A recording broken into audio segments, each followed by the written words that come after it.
বাংলাদেশে বর্তমান হাল হকিকত আর কারো অজানা নয়। সেদেশে সংখ্যালঘু হিন্দুদের উপরে আক্রমণের ঘটনা নতুন কোনো ব্যাপার নয়।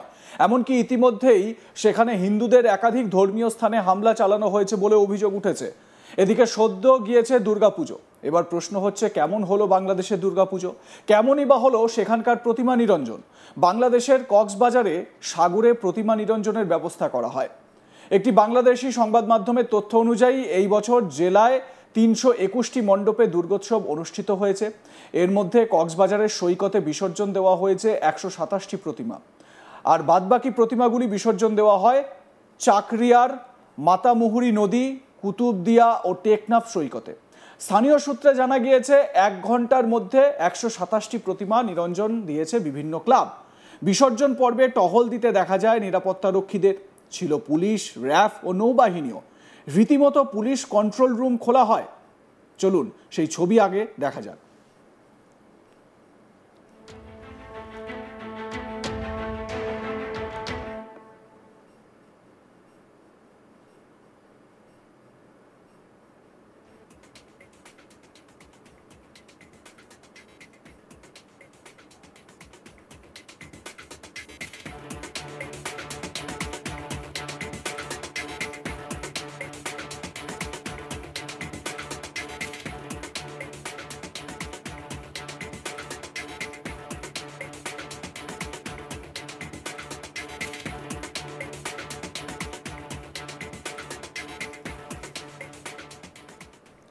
প্রতিমা নিরঞ্জনের একটি ছবি আপনাদের দেখালাম। এবার আপনারা হয়তো ভাবছেন, ঠাকুর ভাসানে আবার পুলিশ, র্যাফ ও নৌবাহিনী কেনই বা খোলা হলো পুলিশ কন্ট্রোল রুম? শোনা যাচ্ছে বিসর্জন প্রক্রিয়া যাতে শান্তিপূর্ণ হয় সেই জন্যই এই সমস্ত কিছু মোতায়েন করা হয়েছিল। যদিও অনেকেই প্রশ্ন তুলছেন যে অন্তর্বর্তী সরকারের আমলে বাংলাদেশে হিন্দুদের উপরে এভাবে আক্রমণ চলছে, যেখানে কি সত্যি শান্তিপূর্ণ বিসর্জন প্রক্রিয়া চালানোর জন্যই এই ব্যবস্থা করা হয়েছিল, নাকি এর নেপথ্যে ছিল অন্য কোনো উদ্দেশ্য? স্বাভাবিকভাবে এই প্রশ্ন উঠতে শুরু করেছে। কোথাও কি এই প্রতিমা নিরঞ্জনে বা হিন্দুদের যে ধর্মীয় রীতিনীতি, সেই রীতিনীতি পালনে কোনো রকমভাবে নজরদারি চালানোর ব্যবস্থা করার জন্য এই পুলিশ কন্ট্রোল রুম বা এই র্যাফ ইত্যাদি ইত্যাদি নামানো হয়েছিল? স্বাভাবিকভাবে এই প্রশ্নগুলো উঠে যায়। দেখুন, প্রশ্ন এই কারণে ওঠে যে দেশে অসুরের দাড়ি কেটে দেওয়া হয়, দাড়ি কামিয়ে দেওয়া হয়, যে হিন্দু একজন অসুর, তার দাড়ি থাকবে না, কারণ এই দাড়ি নাকি অন্য একটি ধর্মের প্রতি আঘাত, মানে মুসলিম ধর্মে নাকি দাড়িতে আঘাত করা হচ্ছে, সেই কারণে অসুরের দাড়ি কামিয়ে দেওয়া হয়েছে। সেই ছবিও আপনারা দেখেছেন, সোশ্যাল মিডিয়ায় ভীষণ রকমভাবে ঘুরপাক খাচ্ছে সেই ছবি। অনেকে আবার মিম করে এই ছবিও দিয়েছেন যে দেশের প্রধান অসুরের দাড়িগোঁফ পুরো সাফা, সেই দেশে অন্য অসুরের দাড়িগোঁফ থাকবে কি করে? এবারে সে দেশের প্রধান অসুরকে, সেটা আপনারাই বিবেচনা করে নিন। তবে এই যে ঠাকুর বিসর্জন দিতে গিয়ে যে এই পুলিশি মোতায়েন, এত নজরদারি, এত ব্যবস্থা, এইটা স্বাভাবিকভাবে নজর কেড়েছে। আরও একবার সেই ছবিটা আপনাদের দেখাচ্ছি, দেখুন ভালো করে কিভাবে পুলিশ কন্ট্রোল রুম খোলা হয়েছে, চারিদিকে পুলিশ রয়েছে, র্যাফ মোতায়েন করা হয়েছে। কেন এই আঁটোসাঁটো ব্যবস্থা?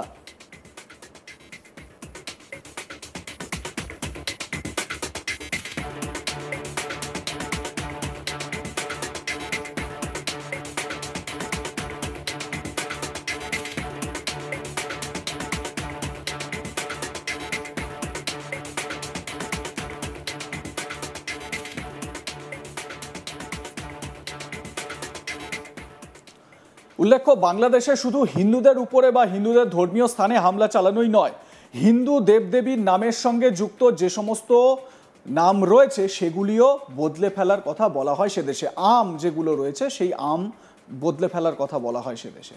তেমন একটি ভিডিও কিছুদিন আগে প্রকাশ্যে এসেছিল। সেই ভিডিওতে দেখা যায় এক মৌলবী সামনে বসে থাকা ছেলেদের উদ্দেশ্যে বলছেন, আমাদের দেশের আমগুলো বেশিরভাগই হিন্দু নামে, যেমন গোবিন্দভোগ, গোপাল ভোগ, কালী ভোগ, লক্ষণ ভোগ। গোবিন্দ, গোপাল, কালী, লক্ষণ হিন্দুদের দেবতা। দেবতাদের সামনে যে প্রসাদ দেওয়া হয় সেটাকে ভোগ বলা হয়। আমরা চেষ্টা করলে এই নামগুলোর মুসলিম নাম সারা দেশে প্রচার করতে পারি। এরপরেই গোবিন্দ ভোগকে সুলতানি আম, গোপাল ভোগকে জালালি আম, লক্ষণ ভোগকে সম্রাট আম ও কালী ভোগকে নুরানি আম নামকরণের প্রস্তাব দেন ওই মৌলবী। সোশ্যাল মিডিয়ায় এই নামগুলি প্রচার করার পরামর্শও দেন তিনি। কিছুদিন আগে ফিরিয়ে নিয়ে যাই আপনাদের, দেখুন কিরকম ভাবে আমের নাম পাল্টাচ্ছেন ওই মৌলবী। সুলতানি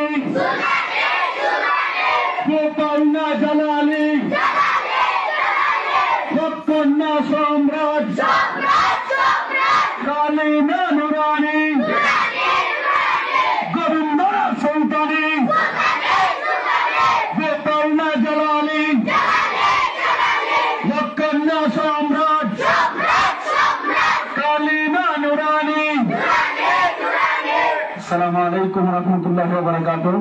প্রিয় মুসলিম তাওহীদি জনতা, আমাদের এই দেশ ফলের রাজা আমের দেশ এবং বিশেষ করে এই মৌসুমে আমাদের বসন্তের মৌসুম থেকে শুরু করে জ্যৈষ্ঠ আষাঢ় এই সমস্ত মাসগুলোতে আমের ব্যাপক ফলন এই দেশে হয় এবং আমাদের আম ব্যবসায়ীরাও উলামায়ে কেরাম সহ নতুন তরুণ উদ্যোক্তারাও ব্যাপকভাবে আমের সারা দেশের মধ্যে ব্যবসা চালিয়ে যাচ্ছেন। তো সকলের দৃষ্টি আকর্ষণ করছে আমাদের দেশের আমগুলা বেশিরভাগ হিন্দু আনি নামে, যেমন গোবিন্দভোগ, গোপালভোগ, কালীভোগ, লক্ষণভোগ ইত্যাদি নামে। মূলত গোবিন্দ, গোপাল, কালী, লক্ষণ এগুলো হিন্দুদের দেবতা এবং দেবতাদের সামনে যে ভোগ দেওয়া হয়, প্রসাদ দেওয়া হয়, সেটাকে ভোগ বলা হয়। দেবতাদের সামনে খাবারটাকে মূলত ভোগ বলা হয়। গোবিন্দের সামনে যে খাবার গোবিন্দ ভোগ, গোপালের সামনে যে খাবার গোপাল ভোগ, লক্ষণের সামনে যে খাবার লক্ষণ ভোগ, কালীর সামনে যে খাবার কালী ভোগ। এই জন্য আমরা 92% মুসলমানের দেশে আমরা এই শিরকি নামগুলা পরিহার করে আমরা সকলে মিলে সচেতন মুসলমানরা মিলে চেষ্টা করলে ইনশাআল্লাহ নামগুলার মুসলিম নাম আমরা ইতিমধ্যেই সারা দেশের মধ্যে ব্যাপকভাবে আমরা এটা প্রচার করতে পারি। এই জন্য আমি 4টা নাম প্রস্তাব করছি। গোবিন্দ ভোগ না বলে এখন থেকে বলবো সুলতানি আম, গোপাল ভোগ না বলে বলবো জালালি আম, লক্ষণ ভোগ না বলে বলবো সম্রাট আম, কালী ভোগ না বলে বলবো নুরানি আম। আমরা যদি নিজস্ব ভাবে সবাই সবার পেজ থেকে, সবাই সবার ফেসবুক পোস্ট থেকে আমরা পোস্ট করি এবং ব্যবসায়ী ভাইরা যদি আমরা এগুলো আমাদের ব্যবসায়ী পেজে পোস্ট করে বুস্ট করা হয়, আশা করি সারা দেশে ইনশাআল্লাহ ডাকতে ডাকতেই এক সময় ব্যাপকভাবে প্রচার হয়ে যাবে। বোঝানোর জন্য বলতেছি, আমার নাম ছিল চয়ন কুমার দাস, এটা পরিবর্তন হয়ে এখন আশিক বিল্লাহ রহমানি হয়েছে। আমার বড় ভাইয়ের নাম ছিল নিরঞ্জন বাবু, এটা পরিবর্তন হয়ে এখন ইলিয়াস বিল্লাহ রহমানি হয়েছে। আমার বড় ভাইয়ের নাম ছিল কানন বাবু, পরিবর্তন হয়ে সুলতান বিল্লাহ রহমানি হয়েছে। অনুরূপ ভাবে আমরা আমাদের দেশে হিন্দু নামগুলো পরিবর্তন করে ইনশাআল্লাহ আমরা মুসলিম নামে ডাকবো। এটা সকলের কাছে আমার আহ্বান রইল। সুলতানি গোপাল জালালে লক্ষণ সম্রাট কালী নুরানি। এবারে আপনারাই ভেবে দেখুন যে এই দেশে যেখানে আমের নাম এরকম ভাবে পরিবর্তন করার খোলাখুলি একটা হুঁশিয়ারি দিচ্ছেন মৌলবী, সেই দেশে দুর্গাপুজোর অসুরের দাড়ি টেনে খুলে দেওয়া হবে বা দাড়ি কামিয়ে দেওয়া হবে, সেটাই তো স্বাভাবিক। যেখানে মূর্তি ভেঙে দেওয়া হচ্ছে সেখানে সে দাড়ি কেটে নেওয়া তো সামান্য একটা ব্যাপার। আর এই দুর্গাপুজোর নিরঞ্জনে বা প্রতিমার ভাসানে সেখানে পুলিশের আঁটোসাঁটো ব্যবস্থা, এইটা নিয়েই মানুষকে কোথাও না কোথাও ভাবাচ্ছে। কোথাও কি এটা একটা নজরদারির মধ্যে ছিল? কে জানে বাংলাদেশে কখন যে কি ঘটে যায় কেউ বলতে পারে না। আপনাদের মতামত কি জানাতে ভুলবেন না। দেখতে থাকুন আজ তাক বাংলা, সাবস্ক্রাইব করুন আমাদের ইউটিউব চ্যানেলটি, বেল আইকন প্রেস করুন নোটিফিকেশন পেতে।